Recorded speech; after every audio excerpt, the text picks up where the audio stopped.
Өкмөт бир нече жерде мамлекеттик ипотекалык компания аркылуу жеңилдетилген шартта турак үйлөрдү берүү үчүн курулуштарды жүргүзүп жатат. Ал эми өлкөбүздө үйү жок, ошол эле учурда үйгө муктаж болуп турган 1000 деген жарандарыбыз бар.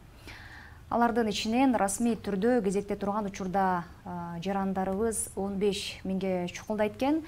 Биз бүгүнкү чыгарылышта Кабарлайв программасында дал ушул ипотекалык үйлөрдү жеңилдетилген шартта кантип алса болот жана бул ипотекалык компаниянын жасап аткан иштери боюнча кенен талкуулоодо атабыз. Бизде конокто Таалай Оморов, мамлекеттик ипотекалык компаниянын сааттуу бөлүмүнүн башчысы. Саламатсызбы? Саламатсызбы. Студиябызга кош келипсиз.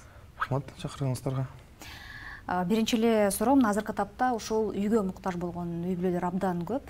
Анан ипотека берилип баштагандан бери ушул мамлекеттик ипотекалык компания канча үй бүлөнү турак жай менен камсыз кылды?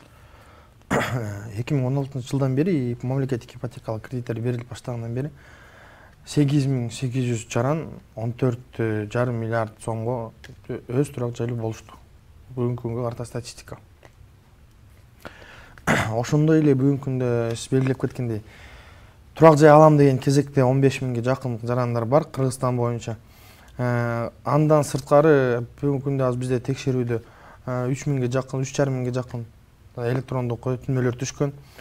Бул сан ай сайын көбөйүүдө, бир айда 1000 же 1,5 миң тегерегинде жалпысынан электрондук өтүнмөлөр келип түшөт текшерүүгө.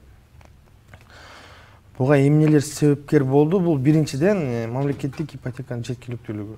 Бул жылдык 4% бюджеттик мекемеде иштеген жарандар үчүн, ал эми жеке сектордо иштеген жарандар үчүн жылдык 8%. Эгерде ошол эле банк сферасын карасаңыздар, банктагы ипотекалык кредиттер 20%дан жогорудон башталат. Алардын мөөнөтү да 5-6 жыл. Ал эми мамлекеттик ипотекалык компаниянын мөөнөтү 25 жылга чейин. Бул учурда ай сайын төлөмдөр кыйла жеңил болот жарандарга.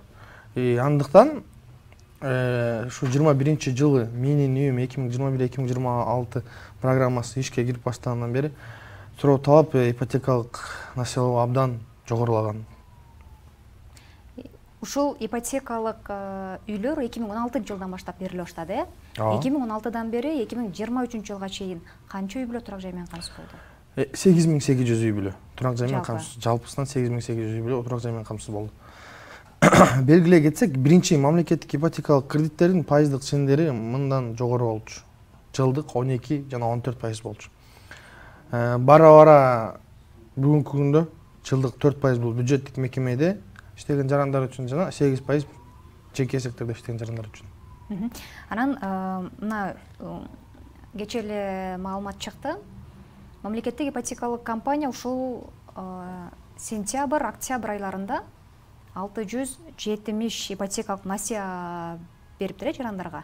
Бул кайсыл каражаттын эсебинде берилди жана кимдер алды муну? Буга чейин белгилеп кетсек, 2016-жылдан бери Германия Федеративдик Республиканын өкмөтү менен Кыргыз Республикасынын өкмөтүнүн ортосунда бир нече сүйлөшүүлөр болгон. Ошол сүйлөшүүлөрдүн негизинде чоң жетишкендиктерге жеткенбиз. Бул Германия өлкөсү грант түрүндө турак жай каржылоого 34,9 миллион евро берген. Ал каражат 3 этап менен 3 фазага бөлүнүп берилген. Биринчи фазасы 11 миллион евро 2022 жылдын аягында толук кандуу өздөштүрүлүп бүткөн. Экинчи фазасы 2023 жылдын башында берилип, 2023 жылдын где-то март айларында каражат түгөнгөн экинчи фаза боюнча. Андан кийин август айында 3-чү фаза ишке кирген. Ал эми бүгүнкү күндө мындай суроо талап чоң болгондуктан эки банк аркылуу, KCB банк жана РСК банк аркылуу 670 кредит берилди. Бирок бир өзгөчөлүгү бар. Бул кредиттер өлкө аймактарында берилет. Бишкек жана Ош шаарларында иштеген жарандарга берилбейт. Бул Германия өлкөсүнүн өкмөтүнүн талабы болчу. Анан ошол эле учурда 11-октябрдан тарта электрондук каттоо каржы маселеси, каржы жок болгонуна байланыштуу электрондук каттоо токтоду деп чыкты. Бул кандай түшүнсөк болот? Ушуну түшүндүрмө бере кетсеңиз. Электрондук каттоо токтогон жок. Ушу 11-октябрдан баштап ушул Германия өнүктүрүү банкы тарабынан берилип аткан 3-чү фаза боюнча каражаттар өздөштүрүлдү. биринчи бөлүгү. Экинчи бөлүгү ушу жылдын аягында өздөштүрүлө баштайт. Ошол үчүн убактылуу бул программа боюнча 11 октябрдан баштап кредиттер берилбей калды. Бирок электрондук каттоо улантылып атат. Эч кандай токтогон жок. Электрондук портал иштеп атат. Болгону каржылоо токтоду. Болгону каржылоо токтоду. Каржылоо да убактылуу токтоду. Ошо жылдын аягында кайра кийинки этабы башталат каржылоонун. Анан мына Бишкек шаарында бир нече ипотекалык негизде үйлөр курулуп баштады. Кайсы жерлерде кандай үйлөр курулуп атат, ошол боюнча маалымат алып бере кетсеңиз. Башынан баштап кетели. Эмне себептен мамлекет тарабынан курулушка багыт алды? 2021 жана өзгөчө 2022 жылы мамлекеттик ипотекалык кредиттер берилип баштаганда Бишкек шаарында турак жайлардын баасы өзгөчө кымбаттаган. Эгер 2022 жылга чейин бир жаран орточо эсеп менен миллион сом кредит алса, 2022 жылдын аягында бир жаран орточо эсеп менен 3,5 миллион сом кредит алып калып атты. Демек 1 миллиард сом 300гө жетпеген жарандарга берилип атты. Ал эми 20 жылга чейин үйлөрдүн баасы төмөнүрөөк болгондо 1 миллиард сом 1000ге жакын жарандарга жетип атты. Ушул кырдаалда биз тараптан анализ жүргүзүлдү, мамлекеттик органдар тараптан анализ жүргүзүлдү. Анан ошо анализдин негизинде өкмөт тарабынан чечим кабыл алынды. Өкмөттүн каражатын курулушка багытташ керек. Кийин азыр баарыңыздарга маалым болгондой эски экинчилик рыноктогу турак жайдын баасы ошол 104-105 сериялар, хрущевкалар $1000 өйдө болуп атат Бишкек шаарында. Бул ачык маалыматтарда. Ошол эле учурда сиз алып батирди алганда ичин жасалган талап кылат. Ал $1000 алып атасыздар чарчы метрде. Андан сырткы анын үстүнө дагы кошумча каражат сарпталат. Анын баарын ичин жасалганга. Ал эми мамлекет тарабынан курулган турак жайлар бир чарчы метрдин баасы $550 ашпайт. Бул 2 эсе төмөн.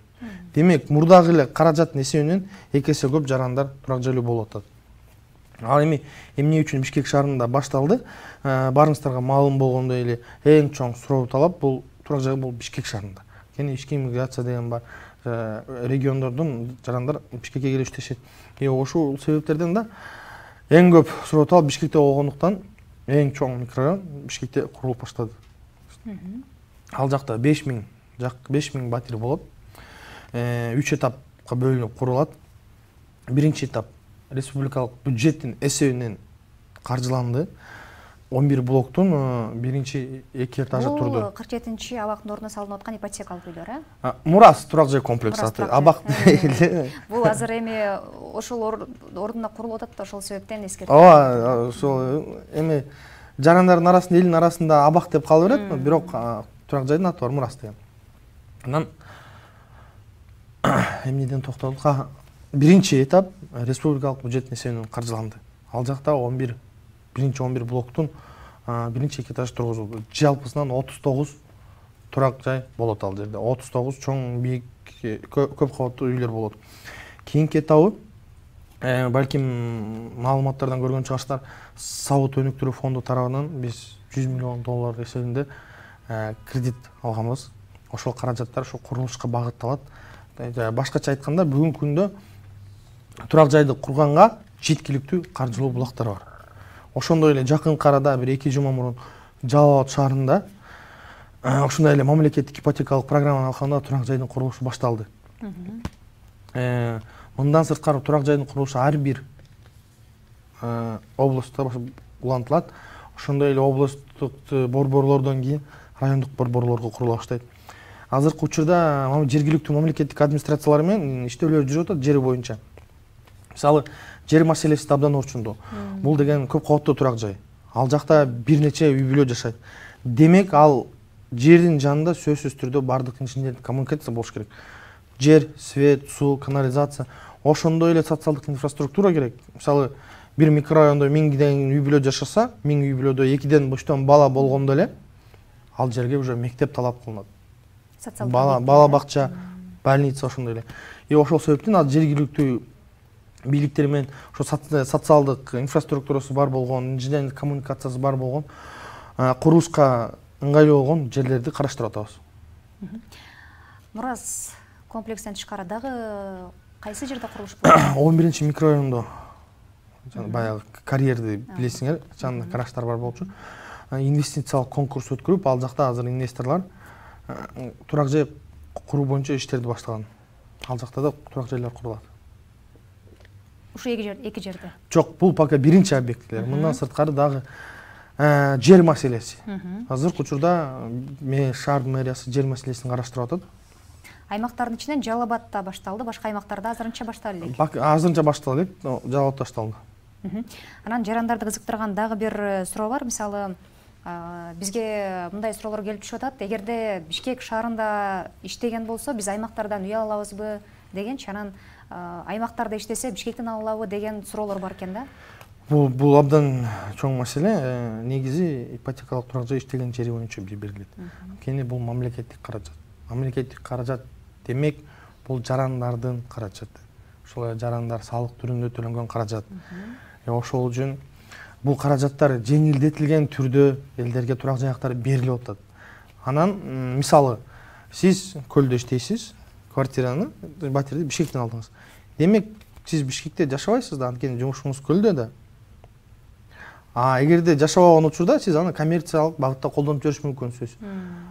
Туурабы? Сиз аны бирөөгө ижарага берип коесуз, ал эми нар жакта турак жайга муктаж жаран Бишкекте иштеген турак жайсыз калууда.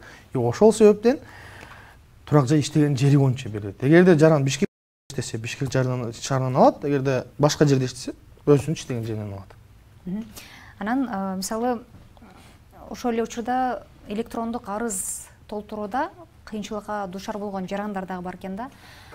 Эгерде электрондук арызды толтура албай калган учурда сиздердин адиске кайрылган болсо, сиздердин адистер кандай көмөк көрсөтүп берет аларга? Электрондук каржылоо каттоо боюнча белгилеп кетели. Бул бири гана мамлекеттик ипотекалык компаниянын орчундагы маселелери эмес. Жалпы өлкөдө ушундай маселе болуп атат. Азыр кече жакында мен ошол эле маалымат каражаттарынан окудум. Азыр түндүк тиркемеси аркылуу унааны каттоого мүмкүнчүлүк берилип атат. Сиз машина алсаңыз, эч жакка барбай, офис киресиз, унаа ишканасына барбай эле телефон аркылуу экөөңүздөр отурасыздар, каттап коесуздар бири-бириңиздердин машинаңыздарга бири-бириңизге сатып туруп. Ошондой эле баарыбыз эле цонго барып жүрөбүз. Цонду көрүп атабыз кандай. Үнүнө эл көп. Ал эми ошол кызматтардын бардыгы электрондук түрдө канча жылдан бери бар. Мамлекеттик ипотекалык компанияда деле ушундай кырдаал. Биздин офиске эч кандай келип кереги жок. Бардыгы жарандар өз алдынча толтурат. Биз эч кандай документ талап кылбайбыз, эч жакка чакырып, эч кандай бир офистерге чакырбайбыз.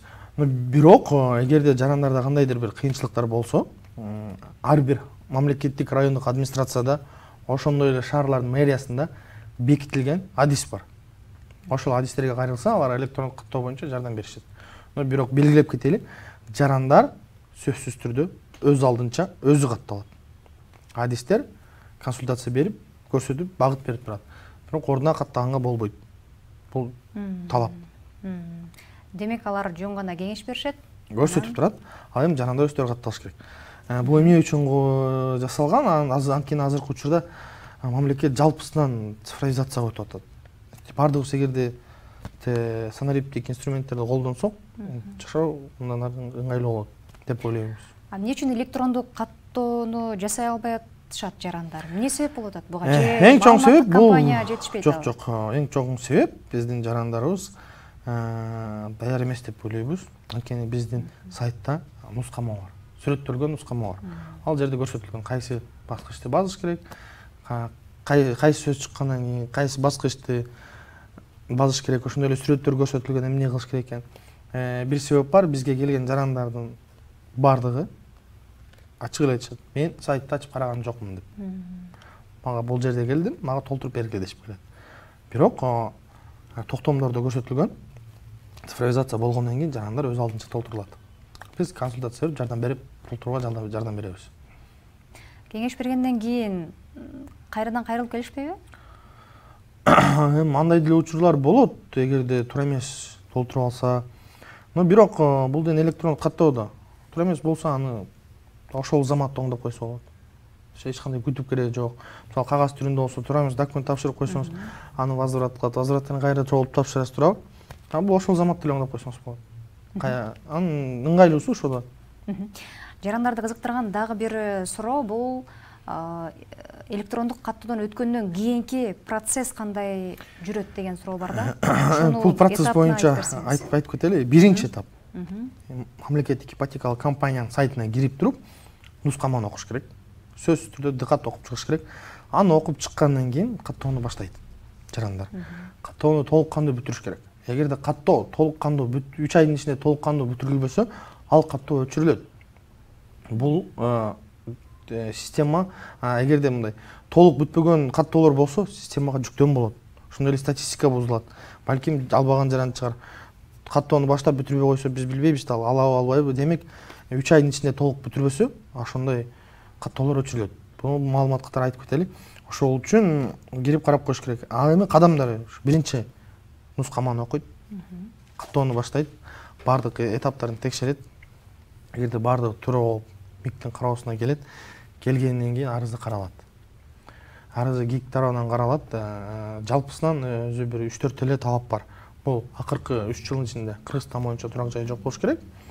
Анан жалпы иш стажы болуш керек. Сөзсүз түрдө ипотекалык жарандын жумуш болуш керек. Текшерилет, эгерде биздин талаптарга туура келсе, арызы жактырылат. Жаранга мисалы арызы каралып аткан ар бир этабында маалымат келип турат. Электрондук почтасына ошондой телефон номерине СМС катары же электрондук почтада кат катары маалымат келип турат. Сиздин арызыңыз каралды, мына ноготепке өттү, мындай болуп атат деп. Анан ГИК тарабынан жактырылды, кезекке туруңуз деп келет маалымат. Ошондой маалымат келгенден кийин жарандар өзүнүн жеке кабинетине кирет. Ана ошол жакта баскыч бар, кезекке туруу деген. Ошо баскычты басып койсо эле кезекке туруп калышат. Кезекке тургандан кийин каржылоо кандай жүрөт? Кезекке тургандан кийин, эгерде кезекке тургандан кийин бардык жарандар ошо курулуп жаткан үйлөрдүн курулушун күтөт. Курулуш бүткөндөн кийин. Бул Бишкек менен Ош аймагы боюнча, э? Бул өлкө аймагы боюнча. Өлкө аймагы боюнча. Ошондой эле жана белгилеп кеткендей, KfW Германия өнөктүрүү банк тарабынан каржыланган долбоордо эч кандай кезек жок. Ал жакта жарандар каражат бар учурда банкка барып алыш берет. Бирок бүгүнкү күндө каражат түгөнүп, экинчи кытабын күтүп атабыз каражаттан. Ал кезекке тургандар турак жай курулганча күтүшөт. Анан ошол негизи мамлекеттик ипотекалык компания акыркы баягы башталгандан баштап, 2016-дан баштап дейли, же 2020-жылга чейин, 2020-жылга салыштыра турган болсок, быйылкы жылы каржылоо канча эсеге өстү? Белгилеп кетели, жалпысынан 2016-жылдан 2020-жылга чейин 5 миллиард 600 миллион сомго 5,5 миң мамлекеттик ипотекалык кредит берилген. Ал эми бүгүнкү күндө 2021-жылдан бери ал сумма, точно суммасын айталым. 8 миллиард сомго 3,5 миң кредит берилип атат. Бул кайсы? Бул 21-жылдан баштап 2023 жылдын аралыгы. 3 жылдын аралыгында, толук эмес 3 жылдын аралыгында 8 миллиард сомго кредит берилип атат. Суммасы эгерде байкасаңар көбүрөөк болуп атат. Мамлекет тарабынан да каржылоо көбүрөөк болуп атат. Бир жаранга канчадан берилет? 20-жылга чейин кредиттин суммасы миллион сом болчу орточо эсепмен. Ал эми 22-жылдын аягына карата Бишкек шаарында турак жайдын баасынын өсүшүнө да байланыштуу бир жаранга 3 миллион, 3,5 миллион сом кредит берилип калган. Бул учурда бул кандай десем, каражаттар көп сарпталып калган. Аз жарандар кредит алат, бирок көп каражат кетет. Ошол себептен курулушка багытталганбыз. Анан ошол мамлекеттик ипотекалык компаниянын ичинде модернизациялар дагы өзгөрүүлөр болуп атыптыр. Ушул боюнча айта кетсеңиз. Өзгөрүү болгондо азыркы учурда ошол электрондук порталдын интерфейси, то есть көрүнүшү жаңыланды. Бир аз кээ бир баскычтар орду менен алмаштырды, оптимизация болуп, жарандарга ыңгайлуу кылдык. Ошол эң чоң өзгөртүү, модернизациялоо электрондук портал. Калган шарттар азыркы учурда ошондой эле. Ипотека каржылоодун шарттары өзгөргөн жок. Каржылоодо көбүнчө жеке сектордо иштеген жарандар биз мамлекеттик ипотекалык компаниядан үй алабызбы деген дагы суроолор түшөт да. Алар үчүн кандай жеңилдиктер, шарттар бар? Алар үчүн албетте айтып кеткендей эле, буга чейин Биз бардык жарандарга карайбыз.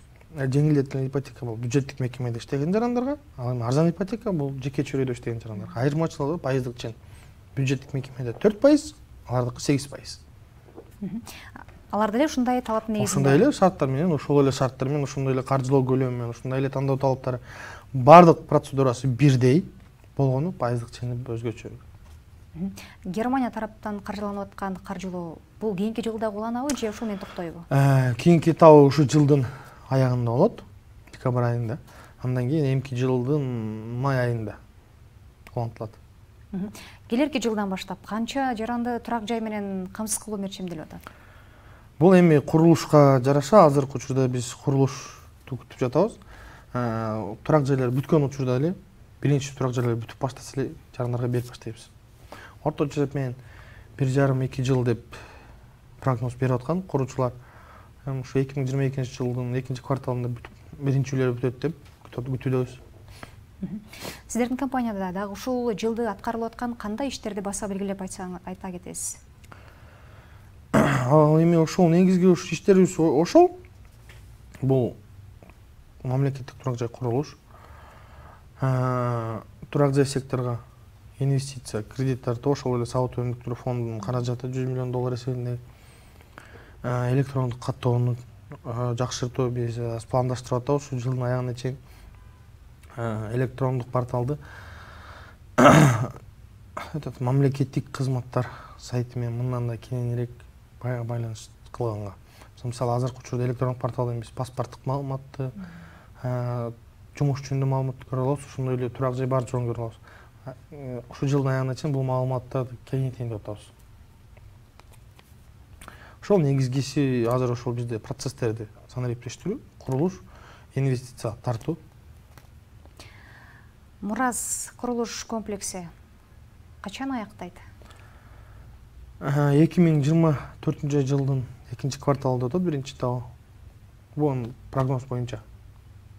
Бул жакка дагы ошол азыркы учурда 15 000 жаран кезекте турат дедиңиз. Ошол кезекте тургандардын 5,5 миңи ошол жакка барат, э? Бул жакта 15 000 жарандардын баары Бишкек шаарында эле эмес. Бул республика боюнча. Бул республика боюнча. Анын ичинен Бишкек шаарында 7 миңге жакын жаран. Демек, анын 5 000 тиги Мураз комплексине барса, адан кийин биз буйрукса дагы жер бизге жер тауып бергенде башка комплекстерди курууну багыт, то есть пландап атабыз. Ошондой 11 микрорайондо курулуштар бар. Жалпысынан бүгүнкү күндөгү жарандарга жеткиликтүү турак жай курууга пландар бар. Каржылоо булактарды даяр. Ал эми мындан ары бул но бирок бул 15 000 деген сан ордунда турбайт. Бул ай сайын көбөйөт. Жылдын аягына чейин дагы кошулат. Ошого жараша бизде каражат издештирүү жумушун кандай десек, каражат издештирүү жумушу менен алектенебиз. Каржы булагы бар дедиңиз го? Каржы булагы экинчи этапка, но бирок 15 000 жарандардын саны ордунда турбайт. Ал сан көбөйдү да. Ай сайын көбөйөт, жарандар арыз берет, текшерилет, кезекке турат. Мисалы бир айдан 16 000 болот. Андан кийин дагы 17 000 болот. Жылдын аягына чейин 20 000 болот. Ал азыркы учурда каражат 15 000ге болсо, жаңы келген жарандарга дагы каражат керек. Бул эң чоң жумуштардын бири мамлекеттик ипотекалык компания каражат булагын издештирүү. Анткени жарандардын кезеги ай сайын чоңоюуда. Азыркы учурда булак 3-4 айдан кийин ошо актуалдуу болбой калат. Жалал Абадта курулуп аткан турак жай канча үй бүлөгө ылайыкташкан? 700 үй бүлөгө ылайыкташтырган. Ал Жалал Абад шаарында жана ошондой эле Жалал Абад облусунда иштеген жарандарга кезек боюнча ипотекалык компаниянын сайтында кезек боюнча берилет. Ал жакта деле баасы бул жакта Ал жакта деле баасы ошондой болот. Белгилеп кетели, жалпы курулуштун баасы өлкө боюнча $550 ашпайт. Бул бирдей баа. Бул бирдей баа болот. Мамлекеттик турак жай программаны алганда бирдей баа болот, ал баа ашпайт, адан ашпайт. Мына ушул мамлекеттик ипотекалык компаниянын негизинде турак жайлуу болобуз деген жарандарга кандай кеңеш берет элеңиз? Ошо кеңеш бергенибиз биринчиден биздин сайттагы каржылоо шарттары менен таанышып чыгыш керек. Биздин сайт 2 тилде жазылган, кыргызча, орусча. То есть биринчи шарттар менен, кредиттин түрлөрү менен тааныштырып чыгыш керек. таанышып чыгыш керек. Ошо кредиттин түрлөрүнүн арасынан өзүнө ыңгайлуу болгон кредит түрүн тандаш керек. Андан кийин ошол эле сайтта электрондук каттоо боюнча нускаманы дыкат окуп катталыш керек. Ошол эле сунуштарыбыз бар. Сөзсүз түрдө нускаманы дыкат окуп катталыш керек. Анткени электрондук каттоо процедурасы мамлекеттик ипотекалык компаниянын офисине келүүнү талап кылбайт. Кандайдыр бир кагаздарды талап кылбайт. Ошондой эле башка мамлекеттик администрацияга барууну талап кылбайт. Жарандар эгерде кандай десем таза кыйынчылыктар болуп аткан учурда барышат да. Мисалы Бишкектеги баягы жашоочулар бул жактан сиздердин офиске барып кайрылган мүмкүнчүлүктөр болот экен. Аймактарда адистер жетиштелеби? Аймактарда ар бир райондук администрацияда, ошондой эле шаардык мэрияда бекитилген бир адис бар. Адистер жетиштүү. Жетиштүү эле. Мисалы бизге көбүнчө улгайган апалар көбүрөөк кайрылышат да. Электрондук порталды толтурууга мүмкүнчүлүк болбой атат. Биз кайрылган учурда кеңеш берет, бирок биз үчүн толтура албайбыз деген дагы суроолор бар экен да. Анан аларга кандай мындай белгилеп кетели. Азыркы учурда бардык жарандарыбыз телефон колдонуп атат. Чынбы? Ошол телефондо бардык жарандар Instagram, TikTok'торго катталып атат, Facebook'торго катталып атат. Ошол эле улгайган апаларды телефонун сурап карап көрсөңүз, тааныштарыңыз болсо телефондорун сурап эле өзүңүз үчүн эле карап көрсөңүз, ал жакта ошол тиркемелер бар. Instagram, TikTok, социалдык баракчалар бар азыр ар бир жарандын. Ал эми мамлекеттик ипотекалык компаниянын порталында каттоо процедурасы ошол эле социалдык баракчага каттоо процедурасы менен бирдей окшош. Биз процедурабызды жалпы дүйнөлүк стандарттарга алып келгенбиз. Эми бул жерде экинчи суроо жаралып атат. Жаран социалдык баракчага өз алдынча катталып атат. Каттоонун мүмкүнчүлүгү бар. Ал эми мамлекеттик порталга келгенде татаалдашкан эмеспи? Татаалдашкан эмес. Ал жакта бүт карап көрсөңүздөр болот, сайтын ачып, сайттан биздин скриндерди алсаңыздар да болот. Бүт жазылган. Себеп дегенде бизге жаштардан эмес, көбүнчө ошол улгайып калган, жашы өтүп калган жарандар көбүрөөк жазышат да. Бизге ошол боюнча адистер түшүндүрүп эле кетирбейди, биз каттала албай калдык дешип. Анан ошон үчүн ошол эле учурда ошол жарандардын телефон колдонгон балдары бар. Балдар, кыздары бар. Күндө колдонуп катталып жүргөндөр. Бул жакта ошол эң чоң биздин маселебиз кандай десек, нускаманы эч ким карашпайт. Бул мисалы бул биринчи чоң маселе. Экинчи маселе санариптештирүү. Бул өтө кандай десем, өтө көп убакытты талап кыла турган процесс. Бул биринчиден калк морально даяр болуш керек ошого. Андан кийин бара-бара жылдар керек. Жарандар үйрөнүп, кагазды унутуп, санарип технология өтүш үчүн жылдар керек. Бул кандай десем, бул естественный процесс да. Бирок бара-бара жарандар үйрөнүп калат.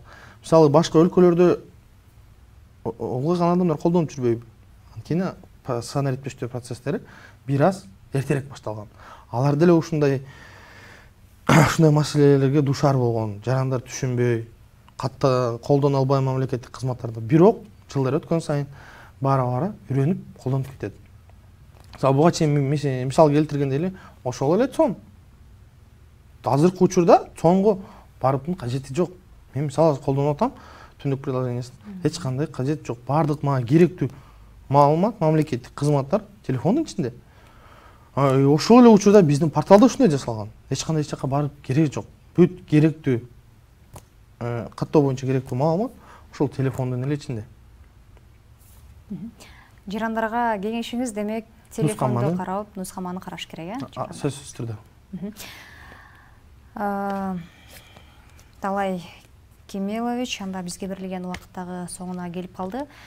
Бизден бүгүнкү эфирге келип, маек бергениңиз үчүн, ушул мамлекеттик ипотекалык компанияда аткарылып аткан иштер боюнча дегеле ушул жарандарыбыз көбүрөөк талап кылган суроолорго жооп бергениңиз үчүн сизге терең ыраазычылык билдиребиз.